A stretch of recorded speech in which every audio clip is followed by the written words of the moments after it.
Personne. Hein? D'accord? Voilà, donc nous allons Ni toi ni moi.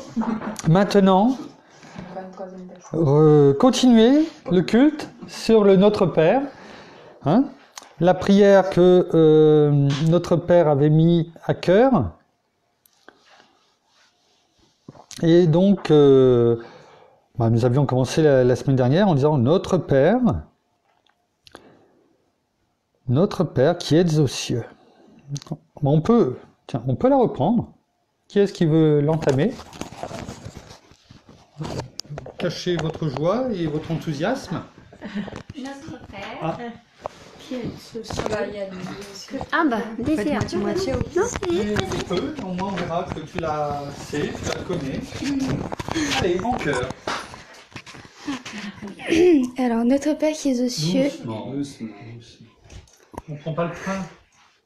Notre Père, qui est aux cieux, donne-nous que aujourd'hui ton nom Ah, bon, que ton règne vienne, que ta volonté soit faite, terre comme au ciel. Donne-nous aujourd'hui notre pain de ce jour. Pardonne-nous nos offenses, comme nous pardonnons à ceux qui nous ont offensés. Ne nous soumets pas à la tentation, mais délivre-nous du mal. c'est à toi. Car c'est à toi qu'appartiennent le règne, la puissance et la gloire au siècle des siècles. Amen. Très bien, merci. Très bien. Et donc, nous nous étions arrêtés la semaine dernière sur le fait que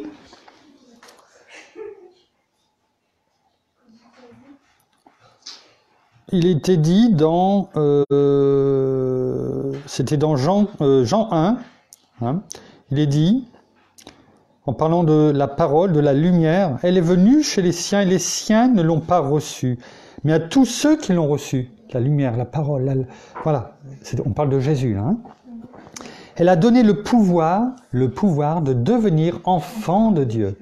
C'est-à-dire qu'en fait, comme il est dit dans Jean 3,16, Dieu a tant aimé le monde qu'il a donné son Fils unique, afin que quiconque croit en lui ne périsse pas, mais ait la vie éternelle. C'est-à-dire que il a donné le pouvoir à ceux qui reconnaissent notre Seigneur Jésus comme Seigneur et Sauveur de leur vie, de devenir enfants de Dieu. Hein? À ceux qui croient en son nom, hein? C'est ce qu'on vient de dire, et qui sont nés non du sang, c'est-à-dire on ne parle pas de la naissance comme pour Zoé, physique, hein? Ni de la volonté de la chair, ni de la volonté de l'homme, mais de Dieu. C'est-à-dire que si on reconnaît notre Seigneur comme le Seigneur Sauveur de nos vies, qu'on reconnaît qu'il est mort pour nous sur la croix, qu'il a pris tous nos péchés, mais qu'il n'est plus sur la croix. C'est plus le petit Jésus sur la croix, auprès de qui on vient, oui, la croix, mais pas devant un Christ qui est toujours sur la croix. Non, il a été retiré de la croix. Il a été mis en tombeau, mais il est ressuscité. Il est vivant. Oui, il est assis à la droite de notre Père, où il a reçu le nom qui est au-dessus de tout nom. On l'a chanté. Il est le Seigneur des seigneurs, le roi des rois. Il a reçu toute autorité dans les cieux, sur la terre et sous la terre, sur les anges et sur toute domination. Notre Père lui a tout donné entre ses mains, nous compris. C'est pourquoi il est notre frère aîné, le premier-né de toute nouvelle génération, de tout nouveau-né en Christ Jésus. Hein? Et donc on avait dit que pour avoir l'appellation d'enfant de Dieu, contrairement à certaines personnes, y compris, comme on avait dit, le pape, qui dit « Oui, mes enfants, on est tous enfants de Dieu. » Non, on est tous créatures de Dieu. Et certains sont enfants de Dieu, et on vient de dire pourquoi et comment. Hein? La parole, elle est claire. Hein? Arrêtons de se fourvoyer ou de laisser les personnes croire des mensonges. La parole, c'est la parole. Et ils ont la même. Hein? Mais c'est sûr que quand on ne veut pas que les personnes lisent la Bible, forcément, on se sent plus facile. Donc, il faut avoir d'abord reçu Jésus dans son cœur comme sauveur. Hein? Et on avait dit que, donc, tous les hommes sont créatures de Dieu, ce qu'on vient de dire, mais tous les hommes ne sont pas enfants de Dieu. Et on s'est arrêté là en disant faisant une comparaison, que Marie-Hélène avait, j'avais donné le début, elle avait donné la fin. On avait dit, tous les Français sont européens. C'est l'exemple. Tous les Français sont européens. Mais tous les Européens ne sont pas français. Donc, on est tous créatures de Dieu. Mais tous ne sont pas enfants de Dieu. Hein? Donc, on est tous, ici, présents. Hein? Tous les Français sont européens aujourd'hui. Oui. Mais tous les Européens ne sont pas français. On est d'accord, hein? On a vu la nuance. C'est la même chose, hein? Toute proportion gardée, mais c'est pour bien comprendre la situation. Hein? Alors, qu'est-ce qu'un enfant de Dieu? On a la partie... C'est bien de faire des rappels, etc. Donc, qu'est-ce qu'on peut dire sur qu'est-ce qu'un enfant de Dieu? Ben, avant de dire qu'est-ce qu'un enfant de Dieu, on peut prendre l'exemple qu'on vient de dire sur les Français et les Européens. Qu'est-ce qu'un Français? Qu'est-ce qu'un Français? Un Européen. Alors, Français, déjà... bien souvent, avant de dire ce qu'un Français, quelquefois, c'est bon de dire qu'est-ce qui n'est pas un Français? Qu'est-ce que n'est pas un Français? Un Français. Alors, un à la fois. On lève la main. Oui. Toute personne qui n'est pas née sur le territoire français. Alors, oui, ça peut être ça. Qui a parlé notre langue. Parler notre langue. Tout ça, il y a du vrai. Tu avais dit quoi? Vous pouvez me répéter la question, s'il vous plaît? Qu'est-ce qui n'est pas français? Ah, qu'est-ce qui n'est pas français? Bah, les étrangers. Ah. Et ben, si un Français, si ses parents, il a son père, mettons, français, et sa mère étrangère. Ma mère ne fait jamais les choses dans la moitié, elle va nous sortir le code civil. Hein, comme ça. Alors, le code civil, article numéro 30, dit que... Eh ben, il est français. Il n'est pas à moitié. D'accord, oui, mais bon, à moitié, voilà. Et c'est toujours la moitié d'une réponse. C'est toujours pas la bonne réponse. Mais vous avez un peu tous raison. Celui qui est reconnu, en fait, le côté en étant français au niveau nationalité, quoi. Je veux dire, celui qui... Alors, il y a du vrai dans tout. Un Français, c'est... l'auteur disait de cette... disait, un Français n'est pas nécessairement quelqu'un qui parle le français. Ok, ouais. Hein? D'accord, on peut être en France... Et vivre ailleurs. Voilà. Bien sûr. Pas vivre ailleurs. Non, là, il faut suivre. Un Français n'est pas nécessairement quelqu'un qui parle le français. Ah bah là, je suis pas d'accord. Tu veux France? Voilà. Oui. Normalement, Ah là, je comprends pas. Un Français n'est pas nécessairement quelqu'un qui parle le français. Il donne son exemple, l'auteur. Bah, il parle français, mais une autre langue aussi. Il dit, moi je parle le français, Oui. qui est d'ailleurs ma langue maternelle. Ah, qui ne parle pas que le français alors, qui oubliait. Mais je ne suis pas français. Bon, je comprends rien. Ah, il faut aussi. alors, Un Français, ce n'est pas non plus quelqu'un, et Jess en a partie répondu, un Français, ce n'est pas forcément quelqu'un qui porte un nom français. Par exemple, On peut être français, ne pas avoir un nom, j'ai toi, hein, un nom français. langue maternelle, mais tu peux très bien ne pas, si Tiens. tu veux, parler... Un exemple, ouais, bah non. on va prendre Ismaël Pierre. C'est son nom, Ismaël Pierre. Chakor Djaltia. Est-ce que c'est un nom français? Je vais pas te marier. Hein? Est-ce que c'est un nom français? Non. Voilà, et pourtant il est français. Voilà, un exemple concret. D'origine. donc, Oui, il est ça. né en France, son père et sa mère sont français. Non, sa maman. son papa. On va rentrer dans les détails, de refaire la généalogie, s'il vous plaît. Si tu veux Merci, s'il vous plaît. Pardon. Oui, maître. Un Français, ce n'est pas non plus forcément quelqu'un qui habite en France. Je ne sais plus qui est-ce qui l'a dit, je l'ai entendu en tout cas. Hein? Je crois que c'est Ouais. Ce sont toutes les bonnes réponses. C'est toi, hein. Ouais, Voilà, c'est l'humilité de ma fille, je la reconnais tout de suite. Mais c'est pas ça. Mais aussi, on peut habiter en France et ne pas être français. Il faut être né à 8. Exemple, tiens, Pasteur Gisèle, elle habite aujourd'hui en France, mais elle n'est pas française, elle est brésilienne. Voilà. Hein? Oui. Un exemple. On essaye de prendre des exemples concrets de personnes que l'on connaît. Un Français, ce n'est pas nécessairement non plus quelqu'un qui paie ses impôts à l'État français. Tu Non, peux payer tu tes peux impôts. être étranger. Et puis... Vous pouvez payer vos impôts en France et ne pas être français. Parce que on peut ne pas être français, mais on travaille en France. Voilà. Et on paye nos impôts ici. Tu vois ? Hein? C'est pas non plus un Français, on va pas dire, bah lui il est français parce qu'il va connaître toute l'histoire de France. Géographie, de façon de l'histoire, De Gaulle, Vercingétorix et compagnie. C'est pas parce qu'on connaît. Moi, je peux aimer par exemple la littérature et l'histoire des États-Unis, par exemple, avec Lafayette qui était français, etc., la Statue de la Liberté, la Conquête, etc. C'est pas pour ça que je suis américain. On peut aimer, connaître, mais c'est pas pour ça qu'on connaît et qu'on est du pays. Hein? Donc c'est pas parce qu'on connaît l'histoire de France par cœur qu'on est français. Ça fait partie de la connaissance, par exemple. Hein? Donc vous voyez, il y a beaucoup de choses. Hein? Donc on peut connaître tout Dieu. Ce n'est pas quelqu'un qui dit, et ça c'est la parole le dit. Ce n'est pas quelqu'un qui dit, vous avez dit Seigneur, Seigneur, Seigneur. La parole le dit. Hein? Et la suite de la parole, c'est oui, mais je ne vous ai pas connu. C'est pas parce qu'on dit Seigneur, Seigneur, Seigneur qu'on est systématiquement enfant de Dieu. Non. Je suis persuadé qu'il y a beaucoup de catholiques qui, sincèrement, disent Seigneur, Seigneur, Seigneur. Pourtant, ils ne sont pas enfants de Dieu. Tant qu'ils n'ont pas compris qui était Jésus, pourquoi il était venu, qu'ils ont aussi compris tout ce qui était aussi aveuglement à côté. Alors, je n'ai pas dit que c'était leur faute, hein. Je ne les critique pas, je ne les juge pas. Nous, on était pareil aussi au début. Mais tant que tu n'as pas plongé les yeux dans la parole et que la parole t'est saisie, ou que des personnes à côté n'ont pas parlé de la vérité, afin que dans le cœur les choses se fassent, hein, ce que je disais notamment avec Émilie par rapport à sa grand-mère, et c'est très bien, les personnes, sans le savoir, sont amenées dans la mauvaise direction. Sans le savoir, hein. Donc la parole dit, c'est pas parce que vous dites Seigneur, Seigneur, Seigneur que vous êtes enfant de Dieu. C'est la même chose de tout ce qu'on a dit entre eux.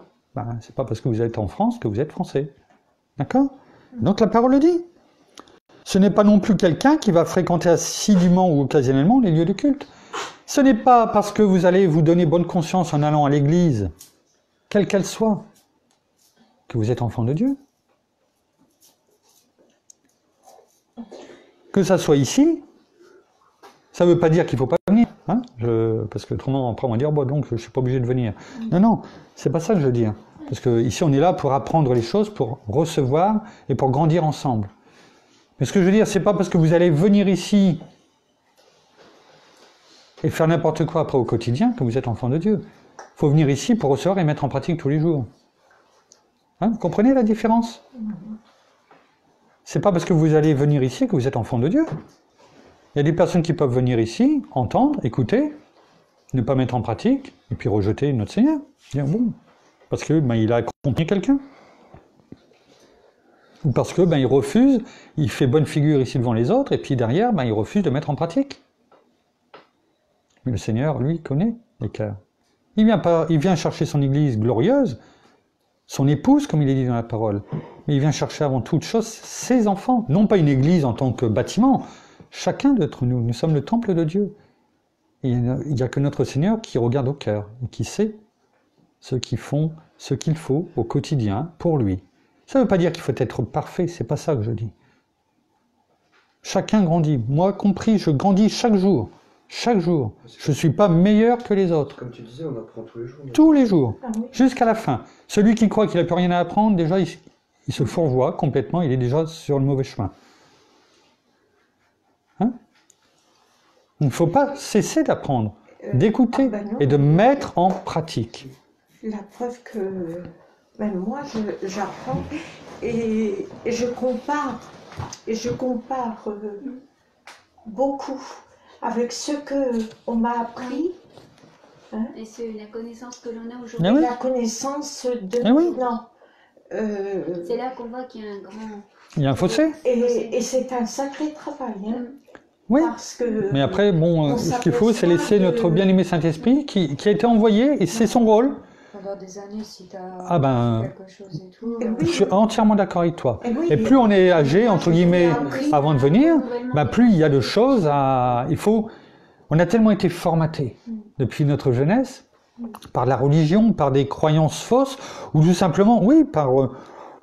il y en a combien qui disent « je suis croyant ». Ah bon, donc vous allez là à l'église, et ci et ça? Non, pourquoi alors vous êtes chrétien?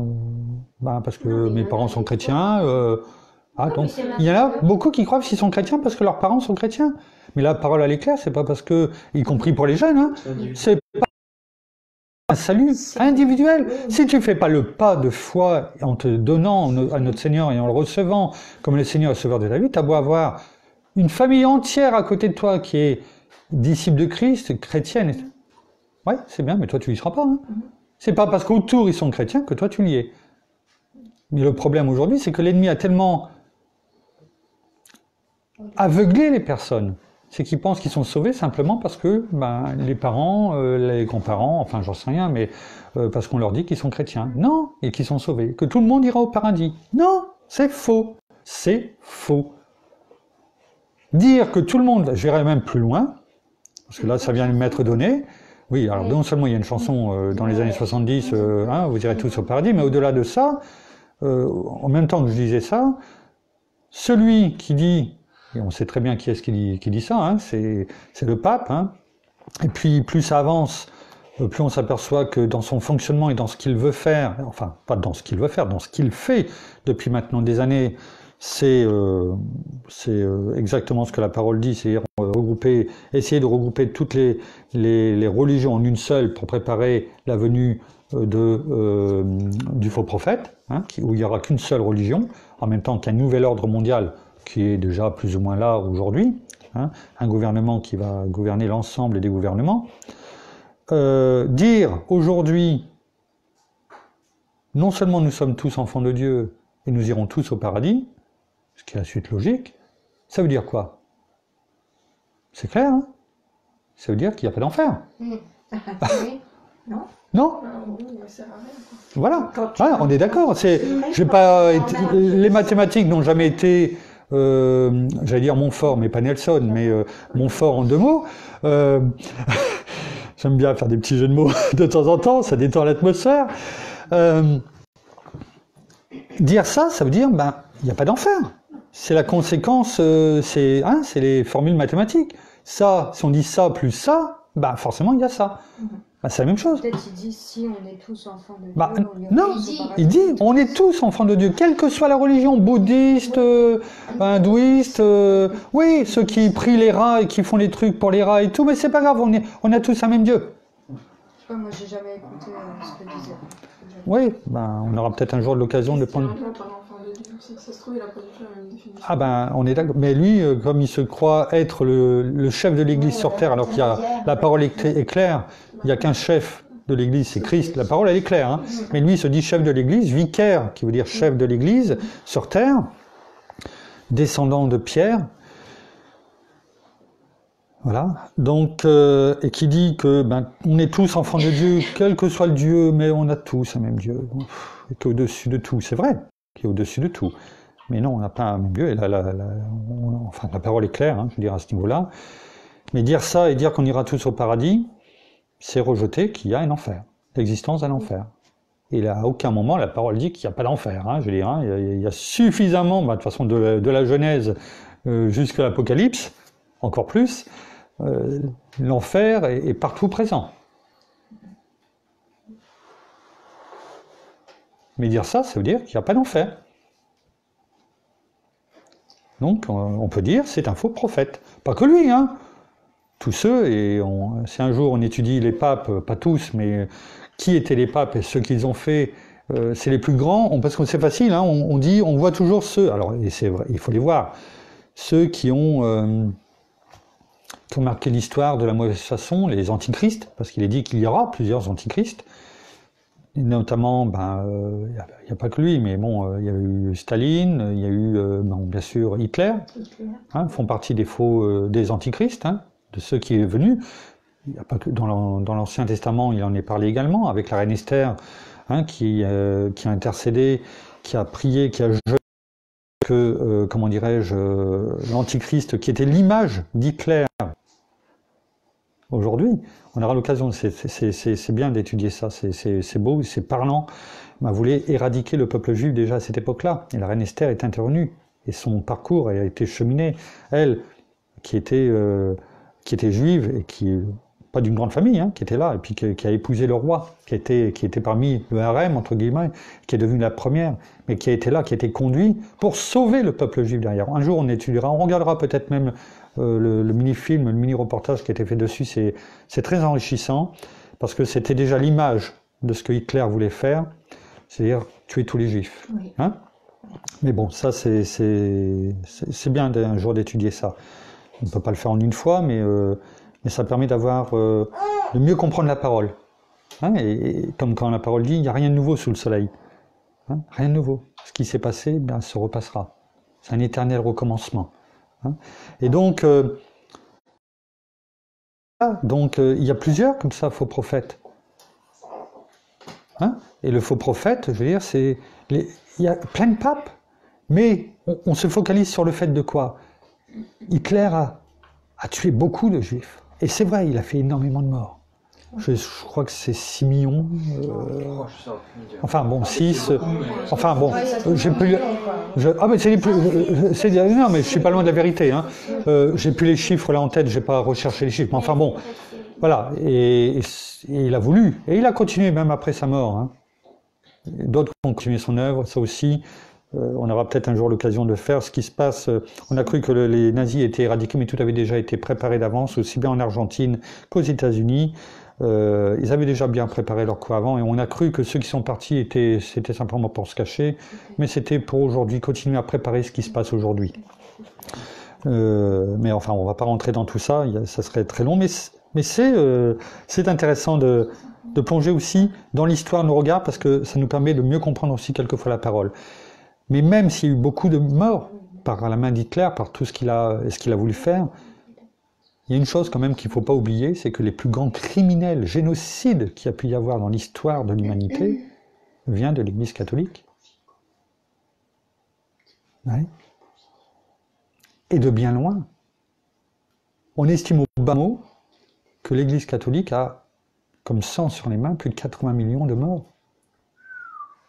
Donc quand on parle de 6, 7, 8 millions pour Hitler, c'est énorme. Mais c'est rien à côté de l'Église catholique à travers l'histoire. Oui. Ah ben oui, c'est une réalité. Je sais oui. quel roi c'était qu'importe, il y en a eu. Guerre des religions oui, catholiques et mais protestantes. Il faut comprendre que c'est les papes qui disaient allez faire ci, allez faire ça. Oui. Les massacres de millions d'innocents. En France, je veux dire, au moment où il y a eu les protestants qui ont été massacrés. Ah oui.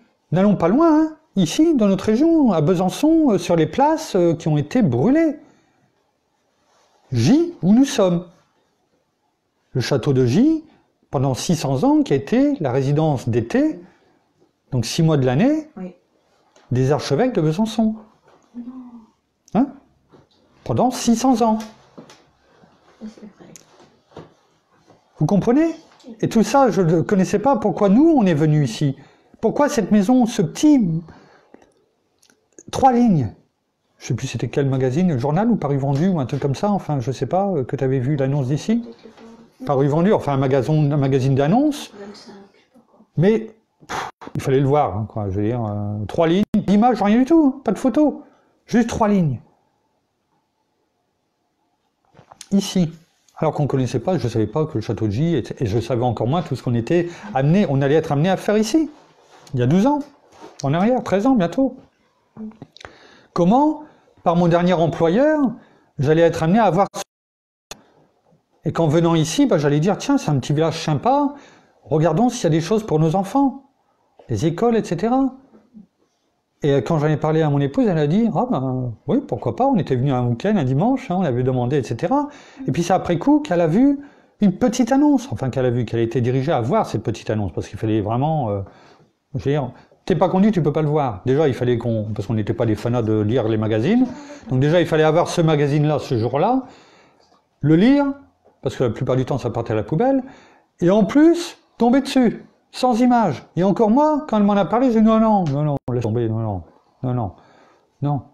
Et quand on est venu ici, Les volets, on n'osait même pas les toucher parce que j'ai cru qu'ils allaient tomber sur nous. Il pleuvait, et la personne a mis une demi-heure avant de nous ouvrir. Et quand on allait repartir, j'ai dit, allez, viens, on s'en va, on en a la marre. C'est là que la personne de l'agence est arrivée, elle avait du retard. Tout était conduit pour qu'on soit là, on ne savait pas pourquoi. Et on sait aujourd'hui. Et on est là. Je vous envoie parmi les loups. Mais je serai toujours avec vous. Là où des ministères entiers sont passés, des ministères français, étrangers, des grands ministères sont venus en disant, et en repartant en disant, on ne peut rien faire sur la Haute-Saône. C'est trop dur. Les portes ne s'ouvrent pas. Ils sont venus partout. Et les premiers dans les années 60, qui sont venus en Haute-Saône, entre Vesoul et Grès, les premiers, qui ont ouvert des églises, qui ont commencé à bâtir, à propager la parole, c'était des Suédois. Eh ouais. Tu se regroupes. Rien de nouveau sous le soleil. C'est un éternel recommencement. Il n'y a jamais de hasard avec Dieu. Jamais. C'est juste des clins d'œil de l'histoire qui nous permettent de dire « Ouais, tu diriges vraiment toutes choses. Toutes choses. » Nous, on ne se prend pas, on n'est pas supérieur, hein, parce qu'on sait que ce n'est pas nous qui faisons les choses. Mais c'est une bonne chose de dire, ce n'est pas aux hommes de dire, c'est dur, c'est puissant, on ne peut rien faire. Qu'est-ce que ça veut dire? Je ne peux rien faire. Alors que la parole dit, mais tout est possible à Dieu. Tout est possible à celui qui croit. Repartir en disant, je ne peux rien faire, ça veut dire, un peu comme ce qu'on vient de dire pour le, comment dirais-je, pour le pape, ça veut dire, ben, j'estime que c'est moi qui fais les choses. Non, c'est pas nous. C'est Christ qui vit en nous, qui fait les choses. Nous, on est simplement, comme le disait Pasteur Jeff, on est simplement sa voix, on est sa trompette, on est ses cordes vocales, on est ses instruments. C'est pas nous qui guérissons. C'est pas nous qui proclamons. Tout ce que je vous dis là, tout ce qui m'est montré en image, j'ai la conviction que c'est... Voilà, il n'y a pas de hasard. C'est notre bien-aimé Saint-Esprit qui nous entraîne à dire tout ça. Il n'y a pas de hasard. Il n'y a jamais de hasard. Mais tous ces ministères, ça veut dire servir. On n'a pas besoin d'avoir une association reconnue d'utilité publique, générale, qu'on dise « Waouh, quel ministère puissant !» Je n'ai pas dit que c'était pas bien. Hein. À partir du moment où c'est loin par Dieu, c'est très bien. Je veux dire, repartir en disant « Je ne peux rien faire », ça veut dire ben, « Dieu, tu ne peux rien faire. Seigneur, tu n'es pas assez puissant pour faire quoi que ce soit. » Alors, on aurait pu nous se dire « Mais nous, Marie-Hélène et puis moi, nous, c'est nous que t'appelles, Seigneur. Père, tu nous dis de faire ça, alors qu'il y a des ministères qui sont passés qui n'ont rien pu faire. Hein? Et à nous, tu nous demandes de faire quelque chose, de propager ta parole au travers de la Haute-Saône, de Besançon, où on a brûlé des protestants. Un des fiefs, je dirais, sur la Franche-Comté de l'Église catholique. À nous, Marie-Hélène et puis moi. Non, mais attends, non. Même Martorano, quand il était du côté de Dijon, est venu et il prêchait sur Grès. Il nous l'a dit. Ah oui? Il faisait des GDM, quand on a eu l'occasion de parler avec lui. Il dit, oui, je connais, j'allais sur Grès, il ne se rappelait plus les endroits exactement. J'allais, mais c'était difficile. Je ne vais pas rappeler. Je ne vais pas rappeler ce qu'il avait dit. C'était difficile. Ça peut être après difficile, mais pas impossible. Rien n'est impossible à Dieu. Voilà. On pourrait nous se dire, ben, même Marc Torano, parce qu'on le connaît. Alors nous, c'est même pas la peine, hein. C'est pas la peine d'assister, quoi. Qu'est-ce qu'on va faire? Hein? Nous? Ben si. Peut-être aussi Il n'est pas resté assez longtemps et tout. Non, mais je le critique pas. Hein. Non, mais ce que je veux dire par là... Il a pas, bon, il habitait pas là. Il habitait pas là non plus. Hein. Il venait que quelquefois porter le message. Quand il disait lui, c'était difficile, c'était dans le sens où il n'y avait pas beaucoup de monde, etc. Mais il venait que une fois de temps en temps. Hein. Il habitait pas là, etc. Hein. Donc c'est pas... Non, mais ce que je veux dire, voilà, je ne critique pas Pasteur Martorano, hein, on est bien d'accord. Hein. Je remercie le Seigneur pour tout ce qu'il fait. La seule chose, c'est attention en grandissant de ne pas tomber dans l'orgueil de la vie. C'est comme disait Pasteur Georges aussi, qui s'était réveillé aussi une nuit, c'est tout, parce que pendant une semaine, il avait fait que dire non, c'est trop dur en France. Non, c'est ça qu'il faut. Je me rappelle plus ce passage, c'est possible. Je me rappelle plus. Il avait dit que pendant une semaine, il disait que dire non, je vais repartir, c'est trop dur en France, c'est trop dur en France, non, j'y arriverai pas, il n'y a rien à faire en France de toute façon. Je sais plus dans quelle région il était, je sais pas si. Oui, peut-être à ses débuts, quand il commençait, oui, peut-être, oui. Et puis c'est là que les choses se sont ouvertes au dernier moment, quoi. Ouais, avant qu'il reparte, je crois même qu'il devait prendre le bateau, puis finalement, je crois. Mais bon, ce que je veux dire, attention, prions chaque jour de ne pas tomber. Et de rester surtout, en tout cas, de revêtir, que notre Père nous revête du manteau d'humilité. Que ça soit lui qui ouvre les portes. Que ça soit pour lui, pour sa gloire. Parce que quelquefois, quand on fait beaucoup de choses, quand on commence à être reconnu à travers le monde, qu'on nous appelle, etc., on prend un peu la grosse tête. Donc attention, c'est important. Et malheureusement, je m'aperçois que y a des pasteurs, et il faut prier pour eux.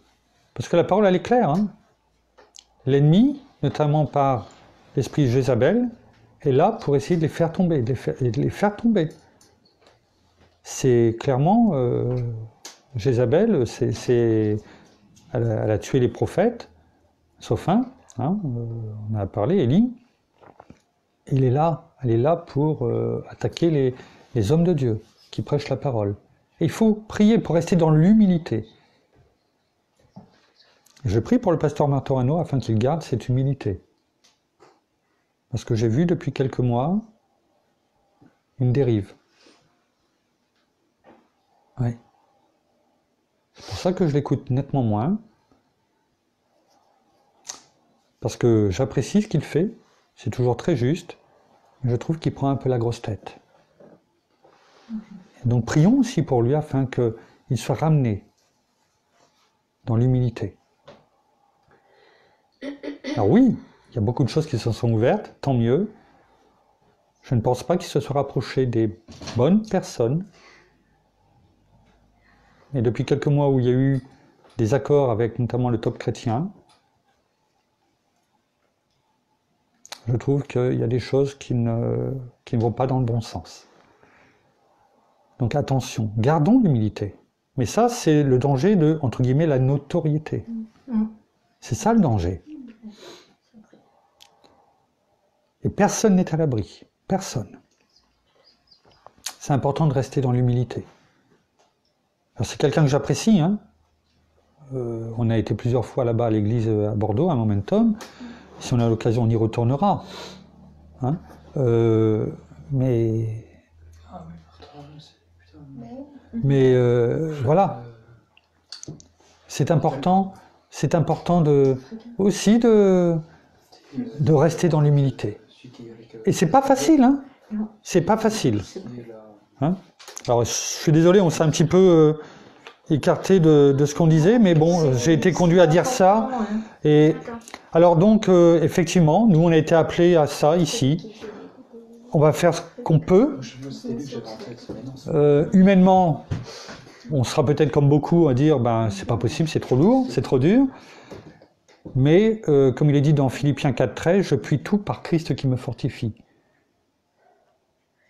Et je sais, en tout cas, même le peu qu'on peut dormir, Christ nous fortifie. Parce qu'il y a beaucoup de choses à faire. Hein? On a un sacré travail, mais on va le faire. Parce que c'est notre Seigneur qui nous porte et notre bien-aimé Saint-Esprit qui nous conduit à le faire. Donc, priez aussi, priez non seulement pour les pasteurs que l'on connaît, bien entendu, priez aussi pour Marie-Hélène et puis moi, afin que nous ne tombions pas dans l'orgueil.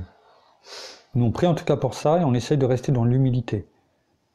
Alors je n'ai pas dit que c'était facile, s'il y a soi, puis il y a tout ce qu'il y a autour. Et ça, c'est important de se le rappeler au quotidien. Il n'y a rien qui m'appartient. Tout est à toi. Tout est à toi. Tout ce que l'on a. Et non pas pour le dire, mais pour le vivre. Tout ce que tu nous donnes t'appartient. Et si on ne reste pas dans l'humilité, si on ne l'a pas inscrit sur les tables de nos cœurs, il ne faut pas oublier une chose, parce que la parole le dit. Du jour au lendemain, en une nuit, en un instant, je peux tout te reprendre. Tout. Je me rappelle il y a quelque temps, Marianne avait rappelé ce passage de celui qui avait dit « Oh, j'ai tellement amassé de choses, je vais pouvoir construire des greniers, ils sont remplis. Hein? Tout est là. Maintenant, mon âme, tu peux te reposer. » Voilà, parce que j'ai pour des années et des années. Et Dieu lui a répondu quoi? Insensé. Cette nuit même, je vais te redemander ton âme. Ouais. Non? Restons, à chaque jour suffit sa peine. Hein? À chaque jour suffit sa peine. Et arrêtons de se glorifier dans ce que l'on a. C'est dans Hébreux 13, verset 5, où il est dit, c'est la parole qui dit, que votre conduite ne soit pas inspirée par l'amour de l'argent. Contentez-vous de vos biens actuels. Car Dieu lui-même a dit, je ne te délaisserai pas, ni ne t'abandonnerai. Alors qu'on a dit, la parole nous dit, contentez-vous de vos biens actuels. Ça ne veut pas dire, restez sans rien acheter, etc. C'est pas ça. Contentez-vous des biens que je vais vous donner. Faites-les fructifier, parce que vous savez que c'est moi qui vous le donne. C'est ça. Ça ne veut pas dire, restez là, si vous avez une bicoque ou un mobil-home, restez dans votre mobil-home. C'est pas ce que ça veut dire. Mais ne cherchez pas à amasser pour le plaisir et pour en rien faire. Non. Si j'ouvre les choses, parce qu'il y a une raison, ok, prenez-les, c'est moi qui vous les donne. Mais ne cherchez pas forcément à améliorer, à amasser pour vous. Mais Père, qu'est-ce que tu veux que je fasse en priorité? Pourquoi tu me le donnes? Cherchez le sens de tout ça. Vous comprenez? C'est ça qui est important. Alors oui, on a dévié, mais c'était important de dire tout ça, parce que ça nous fortifie, moi, et j'espère vous. Donc, pourquoi on a été appelé ici, alors que, il y a tellement qui sont passés, déjà ne serait-ce que pour faire la volonté de notre Père, au niveau de sa société, de prêcher l'Évangile, au travers des professionnels, de ramasser les unes commune après commune, afin que la gloire de Dieu soit présente, et dans quelque temps, on pourra dire que toute la Haute-Saône sera revenue à notre Père, commune par commune, bientôt le Doubs, hein, comment dirais-je, que Matthieu, commune par commune, alors les communes sont un peu plus grandes là-bas, mais va récupérer, hein, et à chaque fois qu'il y a un magasin, il y a beaucoup qui vont venir, et bien chaque fois, ce sera un endroit où la gloire de Dieu sera présente, parce que la main de notre Père sera dessus. Travaillons chaque seconde pour lui, et on va voir sa gloire, à tous les niveaux, se mettre en place, dans la vie privée, dans la vie professionnelle, au sein de l'Église, au sein de tout ce qu'il est en train de préparer, de mettre en place. Des ponts qui se mettent en place avec le Canada, avec Paris, avec le Brésil, hein, parce qu'il y a des églises là-bas aussi qui prient pour Pasteur Georges, Pasteur Gisèle, hein, et indirectement pour nous. Faisons confiance en tout ça. Si Pasteur Georges est parti au mois de fin novembre, début décembre en Afrique, au Cameroun, et qu'il y a des choses qui se sont ouvertes là-bas, c'est qu'il y a des raisons. Alors on ne connaît pas tout, mais laissons et ayons confiance dans ce qu'il prépare. J'en ai pour 2 mois. Hein.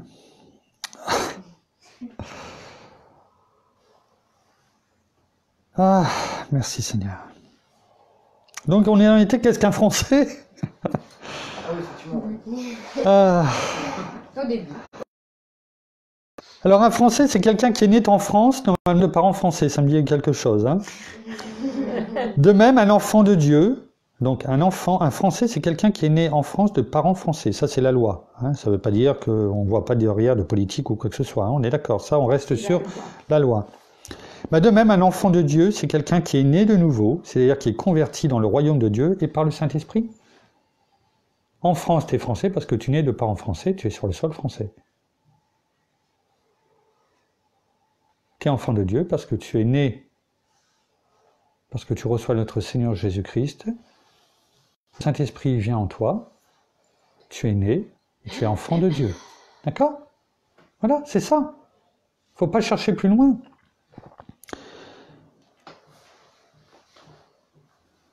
Donc avant de continuer, comme je disais, la prière, la première partie de cette prière, Notre Père, il faut répondre à la première condition, être enfant de Dieu. Notre Père. On n'a pas avancé beaucoup, hein, on en est toujours après 2 cultes à Notre Père.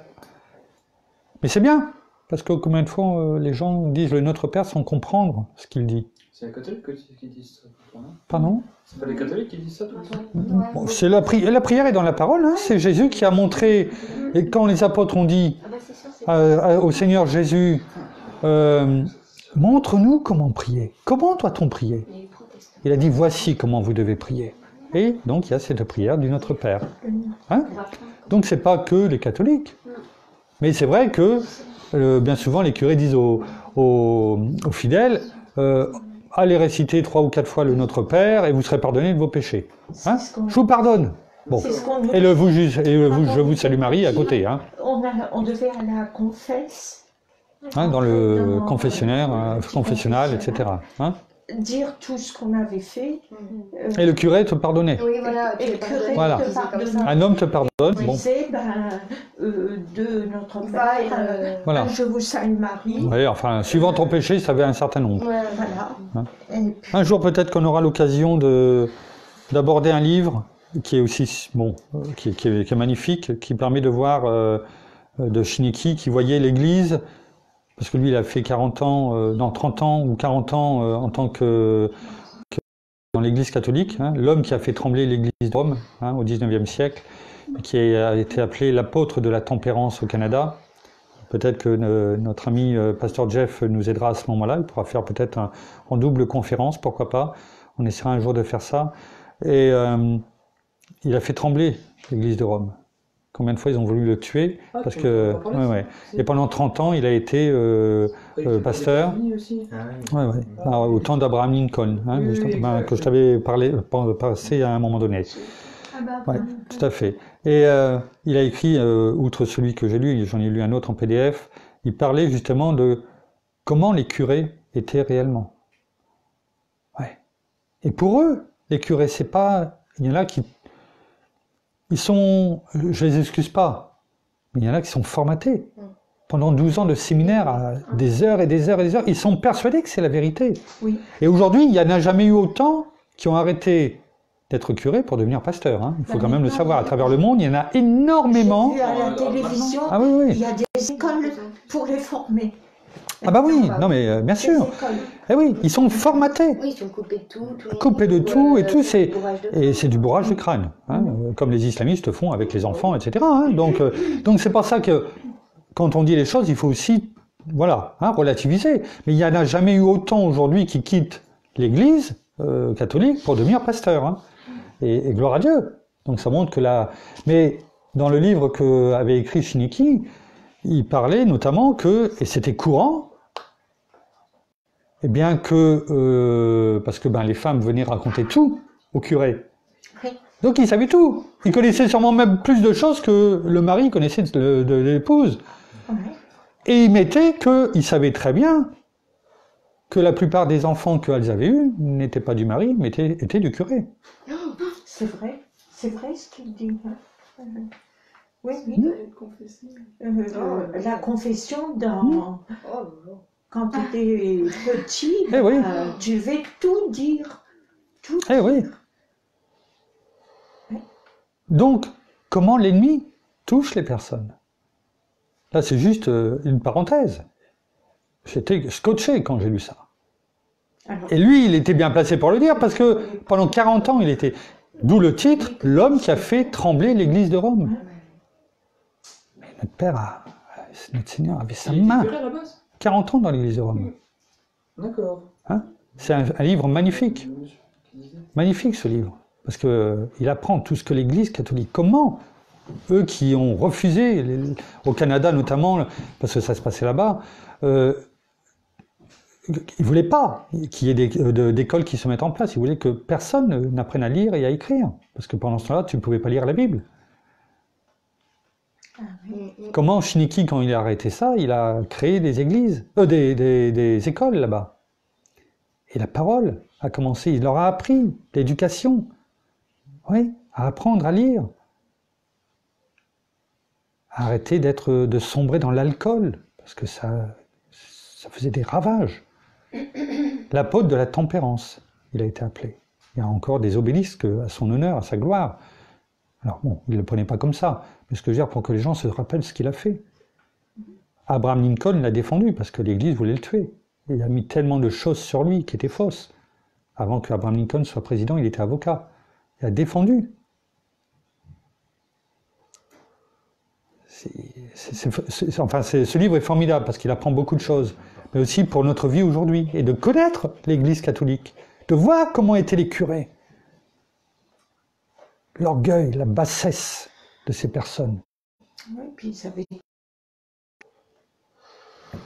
Comment, quand son père, parce son père était assez riche, et quand il est décédé, il a tout perdu, sa mère n'avait plus rien, c'était comme ça, à cette époque-là, il n'y avait plus de revenus qui rentraient. Comment, du jour au lendemain, eh bien, quand il est venu justement pour, une fois que la messe avait été faite, etc., il est venu chez eux qui n'avaient plus rien, quand il était tout petit, il avait 5 ans, 6 ans, Shiniki à cette époque-là, il est venu pour réclamer l'argent de la messe. Et comme il n'avait plus rien, la seule chose qui leur permettait de vivre, c'était la vache qu'ils avaient et qui leur donnait du lait.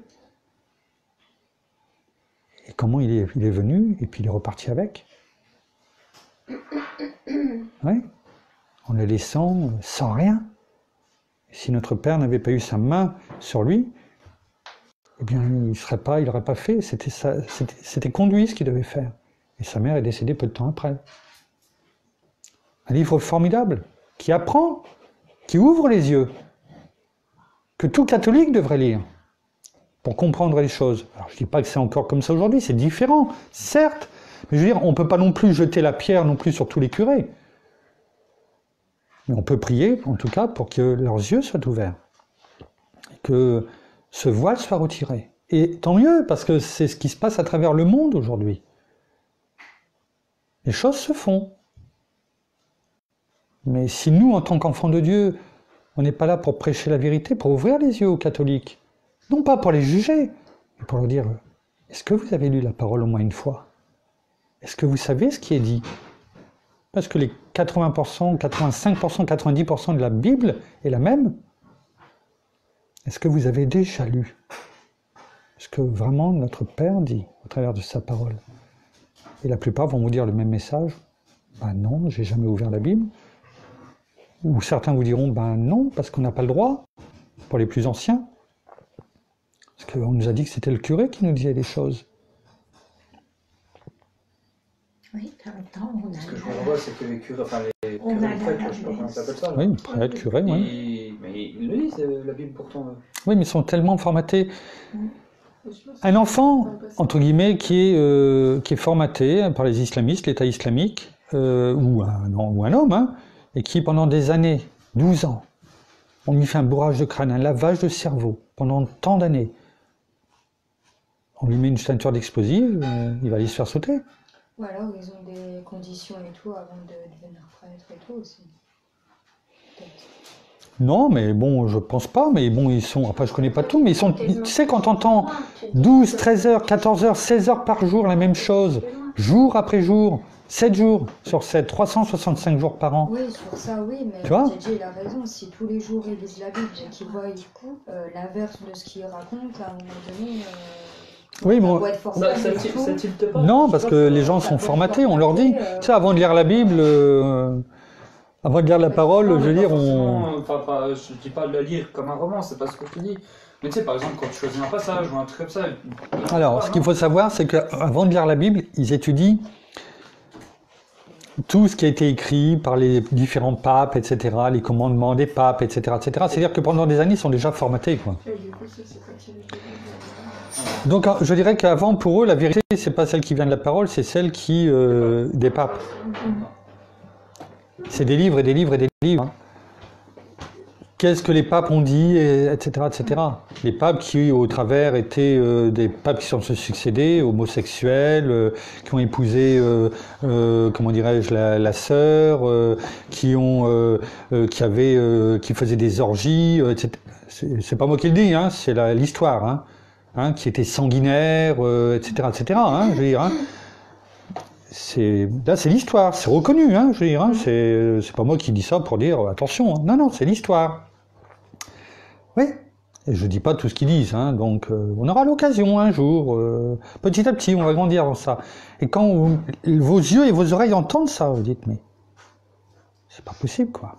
Et il y a des millions, des centaines de millions de personnes qui sont conduites aux enfers, qui n'existent pas, hein, selon l'Église catholique, finalement. Et oui, c'est bon d'avoir la vision de, comme on l'a dit, comme nous quand on a pris l'avion et qu'on a traversé les nuages et que le ciel était bleu, magnifique, rayonnant. Et pourtant, avant qu'on parte, le ciel était bas, il pleuvait, c'était gris et tout. Ouais. Ça, c'est le prince de ce monde qui veut nous faire croire que tout est dans la bassesse, dans la noirceur, qu'il n'y a pas de lumière. Encore prendre son envol, vouloir sortir de sa quille, prendre son envol comme l'aigle que nous sommes, selon la parole. Hein? Et à partir de là, toute chose s'éclaire. Et la vérité explose. Hein? Merci Seigneur. C'est bon de parler de tout ça. Nous, les personnes de mon âge, que l'on a toujours vécu, ma mère, ta grand-mère, que t'adorais, hein, et tu croyais. Elle était, ce qu'elle me disait, moi, je la croyais. Bah, bien sûr, mais je ne critique pas le fait qu'on reçoive des parents, des grands-parents, etc. Mais après, on reçoit ce qui nous est dit. Ouais. Ouais. Et si on n'est pas appelé à avoir ce voile de retirer, ben, on reste des années en croyant les bonnes choses, enfin, sincèrement. Ouais. Pas en voulant faire le mal, hein, c'est pas du tout ça, mais on a l'impression que c'est la vérité, parce qu'on nous a rien dit d'autre. Ah oui. Mais quand on apprend, et puis que le Saint-Esprit après vient et puis te révèle les choses, ben tu te dis, mais comment j'ai pu croire ça? Ben oui. Comment j'ai pu croire ça? Mais c'est pas de ta faute. Mais après, quand tu sais, c'est de ta faute si tu continues à ne pas vouloir voir la vérité, par contre. C'est ça, la différence. Hein, il est là. Et c'est là que moi je fais un travail de comparaison. Oui. Depuis un bon moment déjà. Donc on a dit qu'un enfant de Dieu, c'est quelqu'un qui est né de nouveau, c'est-à-dire converti, qui a reçu notre Seigneur Jésus comme le Seigneur et le Sauveur de nos vies. Et à ce moment-là, quand ça s'est passé, là on peut commencer à dire réellement et comprendre ce que ça veut dire quand on commence la prière et qu'on dit notre Père. Parce que tant qu'on n'a pas compris ce qu'est un enfant de Dieu, comment on peut comprendre quand on dit notre Père? On ne dit pas notre Père. En vain, il est dit dans la parole, tu n'invoqueras pas le nom de Dieu en vain. Hein? Mais dire notre Père, sans savoir pourquoi, simplement de façon rituelle. Pensez pas que c'est invoquer le nom de Dieu en vain, ça? Ben si. Donc, oui, on a mis du temps, de culte, à parler de notre Dieu. Les premières choses, 2 premiers mots de la prière. Mais si ça, on ne l'a pas compris, tout le reste, c'est vide. C'est des mots mis les uns derrière les autres et qui ne dépassent pas le plafond. Donc quand on dit notre Dieu, notre Père, c'est la même chose. C'est vraiment notre Père. Celui à qui on vient, qu'on peut se confier. Parce qu'on sait que tout ce qu'on va lui demander, il nous écoute. Et que tout ce qu'on lui a demandé, on le reçoit. On l'a déjà reçu. On en est sûr, qu'on le voit ou qu'on ne le voit pas, on l'a reçu.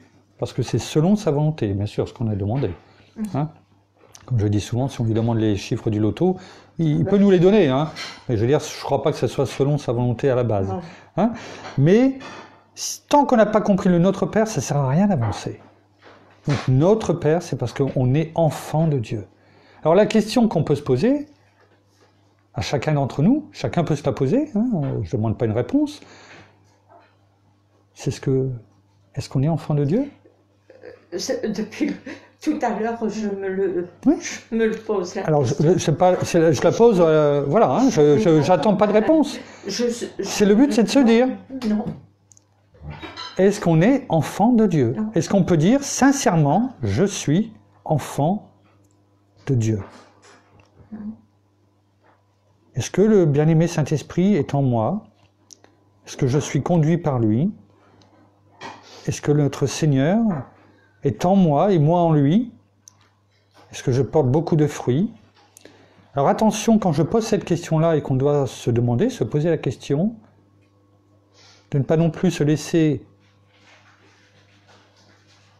attaquer par les flèches enflammées de l'ennemi qui veut te faire croire que tu n'y es pas enfant de Dieu. Je parle par rapport à ce que tu viens de dire. Oui.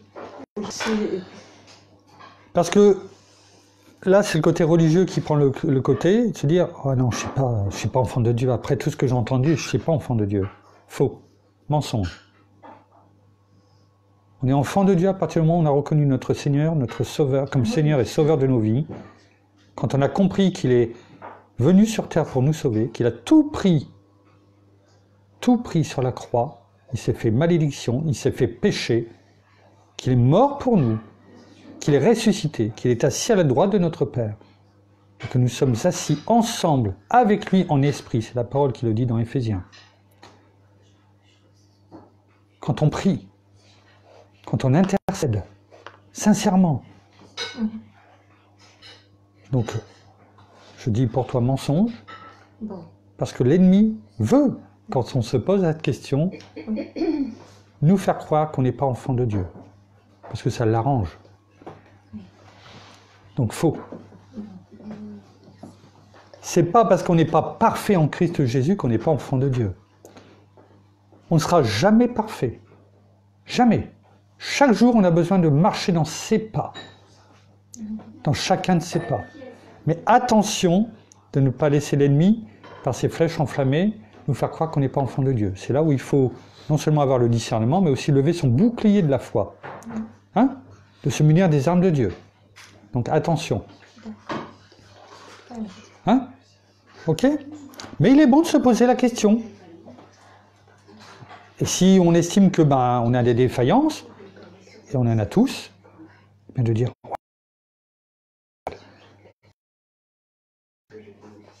quels que soient les moments, dans la joie comme dans les moments plus difficiles, viens à mon secours. Il est fidèle et juste et il vient. Il vient. Il vient mettre ce baume autour de son cœur, de notre cœur. Et quelles que soient les difficultés, quelles que soient les tempêtes de nos vies, ça nous touche de moins en moins. De moins en moins parce qu'on sait qu'il est là et qu'il nous fortifie, que dans les moments difficiles, on a de l'espérance, cette espérance de la vie éternelle, qu'on est sauvé, mais que d'autres sont sauvés. Et que même si c'est des moments, un peu de temps difficiles, on peut quand même se réjouir. On peut se réjouir. On a cette joie, cette conviction à l'intérieur de nous que, voilà, il y a autre chose derrière.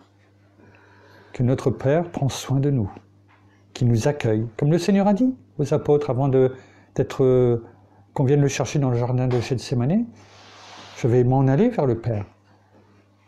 Pour faire quoi? Il n'a pas dit pour être là-bas puis me reposer un peu. Non. Il a dit dans Jean 14, après le verset 6, il a dit « Je suis le chemin, la vérité et la vie, et nul ne vient au Père que par moi ». Il a dit « Je m'en vais préparer votre place ». Et quand il disait ça aux apôtres, il le disait pour chacun d'entre nous, en tant qu'enfants de Dieu. « Je m'en vais préparer votre place ». Parce qu'il y a beaucoup de pièces dans la demeure de mon Père. Et quand je les aurai préparées, ben je reviendrai vous chercher. Et c'est ça qu'il nous dit, à chacun d'entre nous. Je viens vous chercher. Et le jour où vous partez d'ici, si c'est avant que je revienne, c'est pas grave, je suis là pour vous accueillir. J'ai déjà préparé la place. C'est ça qu'il nous dit. Et c'est dans ça qu'on doit chercher la joie et la paix.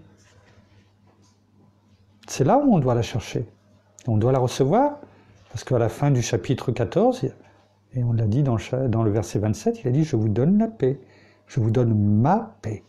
Je ne donne pas comme le monde donne, que votre cœur ne se trouble pas et ne s'alarme pas. » On ne doit pas s'inquiéter de rien. Rien. Il prépare toute chose. Que l'on soit ici ou là-haut, il prépare toute chose. Comme on dit, quand on part d'ici, c'est pas fini. On a simplement déménagé. Et on rentre simplement dans notre maison, celle qui nous attend depuis le début. Et là-bas, ça ne sera pas, oui, est-ce que le système de chauffage, il est au fioul, et ça va nous coûter. Non, tout est parfait. Tout est bien. Tout est bien parce qu'il prend soin de nous. Il va déjà préparer les pièces pour nous. Notre demeure. Donc, est-ce qu'on est enfant de Dieu? On peut le dire. Est-ce qu'on est sauvé? Oui, on peut le dire. Je réponds pour moi, pour vous, j'en suis sûr. J'ai cette conviction. Oui. Est-ce qu'on est parfait? Non. Chaque jour, on va travailler. Mais ça ne veut pas dire qu'on n'est pas enfant de Dieu. Mais en tout cas, il y a une chose qui est sûre, et ça, on parle en règle générale, sans cette première condition de tout ce qu'on a dit depuis 2 cultes. Donc il ne faut pas se fourvoyer, ne pas non plus se laisser attaquer par l'ennemi et nous faire croire que ce n'est pas vrai. Par contre, il faut que nous soyons aussi des porteurs de la parole de Dieu, de cette vérité, pour que ceux qui sont, entre guillemets, aujourd'hui, qui croient être sauvés mais qui ne le sont pas, que quand ils disent « notre Père », on puisse leur dire « stop, va pas plus loin ».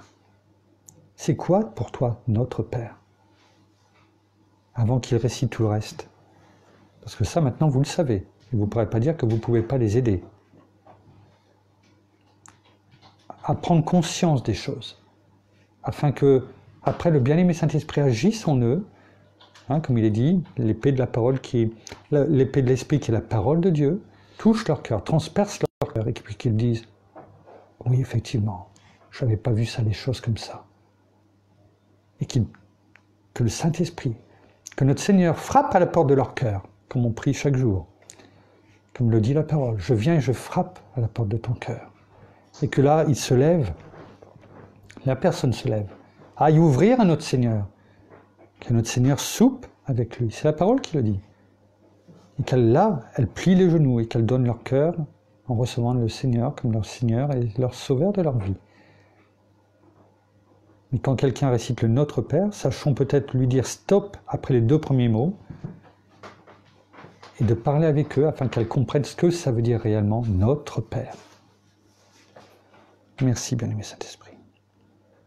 Et comme il est dit là, sans cette condition-là, vous pouvez prier cette prière 1000 fois.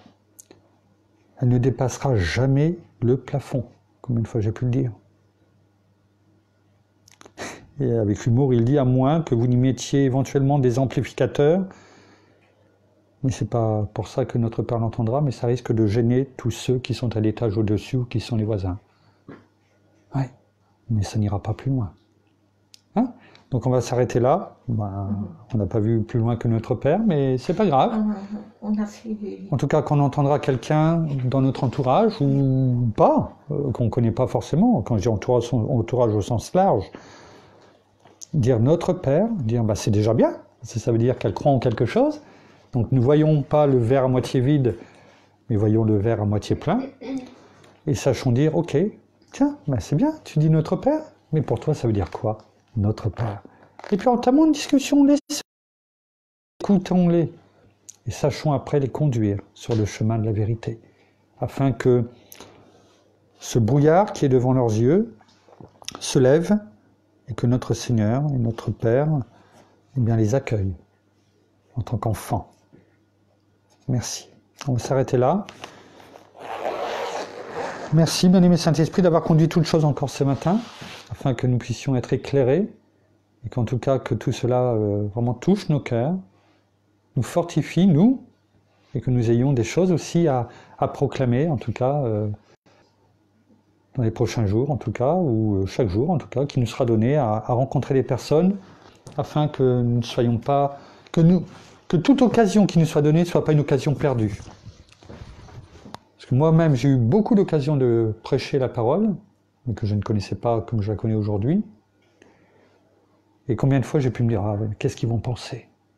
Qu'est-ce qu'ils vont penser? Ou c'est pas le bon moment. Il n'y a jamais de bon moment. Jamais. La parole dit, aujourd'hui, si vous entendez ma voix, n'endurcissez pas vos cœurs. Si vous entendez ma voix, vous la connaissez. Aujourd'hui, vous la connaissez. C'est quand le plus beau moment de Dieu? C'est quand? C'est aujourd'hui, c'est-à-dire maintenant, quand tu as l'occasion de le faire. C'est pas l'approbation des hommes que je recherche. Galates 1:10. C'est l'approbation des dieux, de Dieu. C'est lui que je veux glorifier que je vais dire. C'est pas pour que la personne me dise en face, waouh, c'est super tout ce qu'il dit. Ouais. Non, je m'en fous. Non. Tu me donnes l'occasion de parler de toi, je le fais, parce qu'on ne saura jamais la personne qui va recevoir comment elle va réagir. Ou elle peut, boum, être saisie et tomber à genoux et être renversée. Parce qu'elle a de remords, de se repentir. Ou quelquefois elle peut être complètement, on a l'impression qu'il n'y a rien qui s'est fait dans son cœur. Oui, mais peut-être pas à ce moment-là. Oui. Et puis, voilà. Et ça va travailler, jusqu'au moment où, boum! Peut-être des jours, des mois, peut-être quelquefois. Des années. Mais une personne que vous sauvez, vous ne pouvez pas savoir le nombre de personnes qui peuvent être sauvées derrière. Ouais. David Hudson Taylor a tenu à une chose. Ses grands-parents, qui le jour de leur mariage, il est magnifique ce livre. Le mari, enfin le futur marié, qui n'était pas croyant, avant de descendre à l'église pour se marier, a entendu la parole de Dieu. Il a été saisi. Et le temps qu'il fasse pour aller jusque l'église, sa vie a été transformée. Sa vie a été transformée. Il voulait vivre sa vie pour Dieu, alors que 10 minutes avant, il ne le connaissait pas.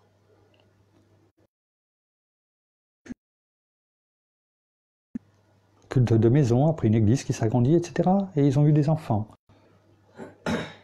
Et ces enfants ont eu eux-mêmes des enfants. Et leur petit-fils, qu'ils ont prénommé, que leurs enfants ont prénommé Hudson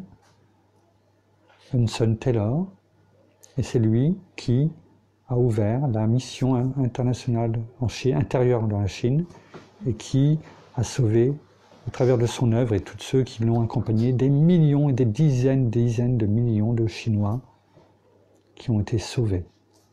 C'est lui qui était jeune. Et tout ça parce que son grand-père, un jour, le jour de son mariage, a été saisi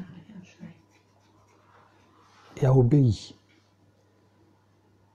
Une personne sauvée, 2 générations après, c'est des millions et des millions et des millions de personnes qui ont été sauvées.